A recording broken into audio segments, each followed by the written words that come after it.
Hi everyone, welcome back to my channel. I know it's been a while since I filmed anything on this channel. I feel like I do this every time where I have to address why I haven't filmed anything in a long time, and I always say I'm back now and then I just don't film anything. I mean, that's just part of it. I don't really know what to say. I know that a lot of people follow me for med school content, and I have started medical school, and this video and the next video will not be about medical school, but then all the videos following and probably forever will be. So I'm sorry if you're not interested in anything about Spain or Spanish. So yeah, just hold on and soon there will be some videos. I'm planning to film quite a few videos this afternoon, so I will be looking the same in the next few videos, but you know, talking about different things. So back in April I filmed some clips of my sort of week in the life. I wouldn't say it was a typical week because I wouldn't say I had any weeks that were typical in Spain. Mostly because I really had no structure and no schedule, but I think this could give you an idea of the kind of things that you can do as an auxiliar. So if you didn't know, I studied at Lancaster University and I studied Biological Sciences with Biomedicine, and I graduated with a first in 2020, and that's kind of well documented on my channel. I also applied for medical school first for 2020 entry. I did get in and I have a whole video talking about this, but I got in and decided not to go because I only got onto an undergraduate course and I couldn't really fund it and it just wasn't ideal. I decided to basically reapply and take a gap year. I did reapply and get in, and I started this August, and like I said, we'll be talking about it a bit more in the future, but during my gap year I decided to move to Spain and teach English. I know that not a lot of people are interested in this part of my life at all, which is completely fine. Like I said, I'm going to make this video showing sort of a typical week in my life, and then a video about actually learning Spanish or attempting to learn Spanish. And if you have any questions or anything, like please leave them in the comments and I will reply to them and help you out, but I'm not going to make any videos about it after this. So this is a week in April, so it's actually the week before Semana Santa, which is basically like the 1 week Easter holiday that they get in Spain. I just sort of filmed my typical week. I don't go into loads of details, and I've kind of looked through the clips and they're not really coherent, so I'm kind of just going to talk through the kind of things that I do in a typical week. And like I said, if you are interested in the program, I mean, I would highly recommend it, not necessarily like for a gap year after you finish studying, but even just as a way to get your foot in the door and start working abroad, living abroad as a UK citizen, especially after Brexit. I think this is one of the best opportunities that you have. It doesn't have to be Spain, but I would say Spain is probably the easiest, and well, I think Madrid is one of the best places to live. As a young person, I had a lot of fun. I'd recommend it. Yeah, I would definitely recommend it. So I'm not going to talk into the details about the program. There is a lot of stuff on YouTube already about it. A lot of it's from an American perspective, but it's quite similar, especially after Brexit. So as a UK citizen, it doesn't differ too much, it's kind of the same thing. But yeah, I'll have a link to the program, and if you have any questions, like I said, just leave a comment and I will happily answer them. So like I said, this was a week back in April. So on a Monday I usually had 3 classes. I never had more than 3 classes on any day. I just have to say I went to a very different kind of school. So it was a vocational school. It was a normal, well, not public, I know public school in the UK means you have to pay, but a state school, as in an IES or EASS school. So it was a vocational school, which meant that I was teaching English lessons, but the students weren't doing normal sort of qualifications that they would normally do, so there wasn't a first grade or anything like that. It was kind of split differently. I was teaching English to groups doing tourism, hairdressing, infant education. It was super different, and if you end up in a school like this, I actually put all my resources onto one little website so you can have a look. I'll also explain a little bit about the kind of classes I was teaching. This isn't normal, but it also meant that my school was quite relaxed. English was not a main part of the curriculum, so the department was quite small. It wasn't a bilingual school, so it was only English classes that I was ever teaching. I never taught like geography or something like that in English. Yeah, and so my hours there was a lot of sort of lesson planning time, which was part of my hours, but where I actually wasn't, well, I was lesson planning, but I wasn't teaching. So my school actually used to start at 8:10, which is really early. So even though I lived about 40 minutes away from my school, it did just mean that I had to get up early anyway. So on a Monday I usually wake up at 6:30. My first class was Educación Infantil. So for this class, on this day I'd actually prepared a presentation about Easter in the UK, and with a particular focus on activities that you can do with children and the kind of things we used to do in school. I don't think I ever had classes back to back. I always had like a little break. So then I headed to the staff room, and on this particular day I was watching Line of Duty or something. So in about February time, a lot of my classes switched. So I used to have like social integration class on a Monday, and I ended up having a class which was new at the time, and it was kind of kids doing the normal sort of SO or the normal school curriculum, but who for whatever reason weren't in a normal school. So it's kind of like in the UK when some people leave traditional secondary schools and end up going to a college to finish their normal education, and also maybe to start working on something like health and social care, BSc, something like that. So it's a very similar system in Spain. So I had a new class, and I think with them I just sort of did an introductory lecture where I was explaining who I was. I can't really remember this class too well, but I think these classes often didn't have a very high level of English, so I was sort of just explaining who I was. Hello, my name is, I'm this many years old, I have a sister, that kind of thing. After my break I had a little pastry. You'll see I'm absolutely obsessed with these pastries. I think they were about €1. It's kind of like, imagine like a Greg sausage roll, but inside there's like a chocolate paste instead of a sausage. Amazing. Yeah, sometimes I just had time where I didn't have anything in particular to do. So on this day I was reading. And then the afternoon I had another one of those groups. I often was confused about what I was actually teaching because they had names like FPB 1B or something like that. This is another one of the groups where they're not in traditional education anymore, and for this one again I was just introducing myself because they were a new class for me at this time. So on this day I finished at 1:50. So schools in Spain, I mean, I don't know if this is true of everywhere in Spain, but a lot of schools, they don't have a lunch break, so they kind of just finish around 2 o'clock and you go home and have lunch. So then I got home at about 2:30, and then I decided to eat. On this day I just reheated some soup that I made and some bread. I was always so hungry because I was so used to eating lunch at like 12 or 1 o'clock, but you know, eating at 2:33 is okay. So for the rest of the day I kind of just did some lesson planning, relaxed, you know, I didn't have like so much to do.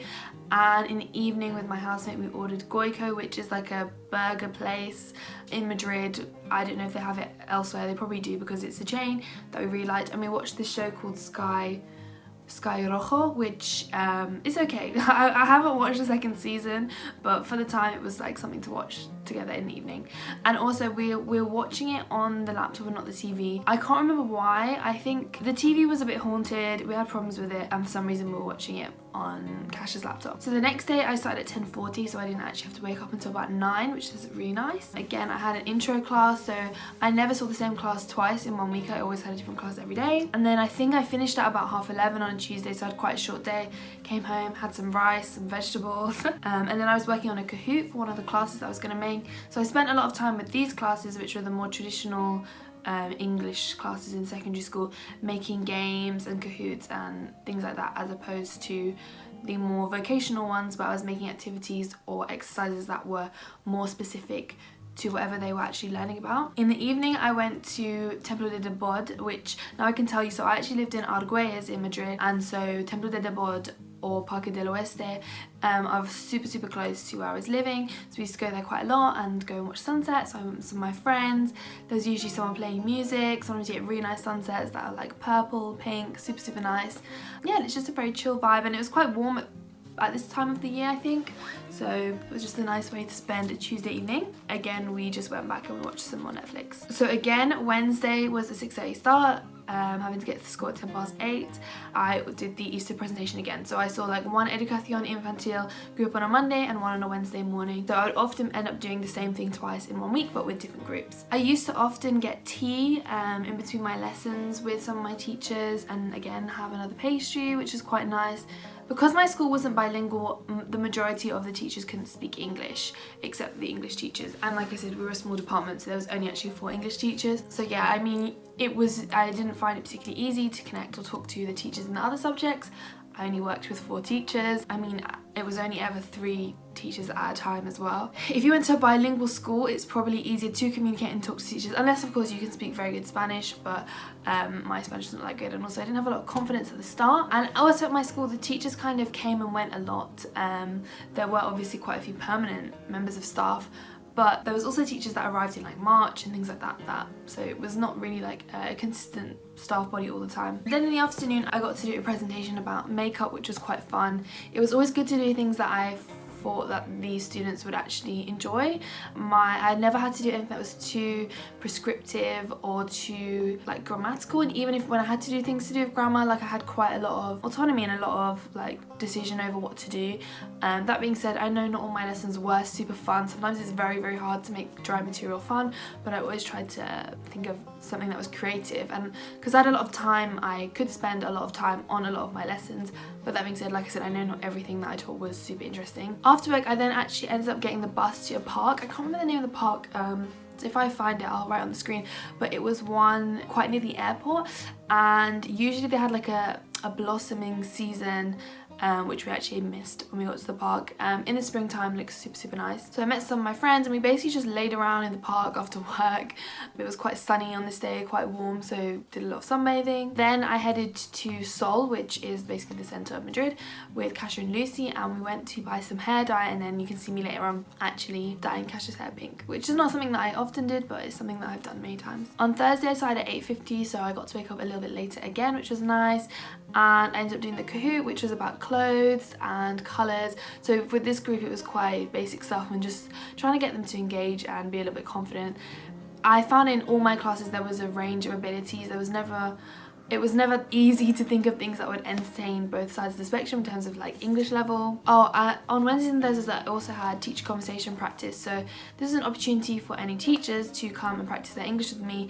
This ended up just being with me and one teacher, and she would often try and get me to practice my Spanish, so it wasn't really like I was doing much. I didn't really have to prepare for it, but it was just an opportunity to do a little bit more for the school. Then again in the afternoon I did the presentation about makeup, and I brought actually, I think for this week I brought in a load of makeup that I had to sort of show them and go through with them, so it wasn't just like talking about makeup. In the afternoon I actually discovered this place which I cannot remember the name of it. Again, if I can think of it, I'll put it on the screen, but it was basically a Chinese buffet that was all vegetarian, most of it vegan, in Madrid, and it was amazing. And me and Kasha went with, so Kasha was my flatmate for the whole year, and my friend from uni that I went with, and we went with two of our friends, Sabrina and Tanya, and it was really, really amazing. Obviously like buffets are amazing because you get to eat so much food, but they just had so much choice, so many options. It was a really, really cool place. I ended up, because I had something to do early the next day, I ended up going home earlier and just walking from Callao, which is where the restaurant is, so around Sol,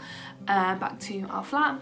And I actually saw this, like, I don't know, Tour de France, looking like loads and loads and loads of cyclists with like music and speakers, and walking past them on the way home. Finally, on Friday I had to wake up super early because I actually had to go to a place called Parla, which is near Getafe, if you have any knowledge of Madrid. Basically I had to get a Cercanías train, which is kind of like I don't know, like a normal, it's kind of something like a Thameslink train, so it's not like getting a train to Manchester, but it's like more than getting like the metro, kind of like an overground, I guess, because you can just use your metro card.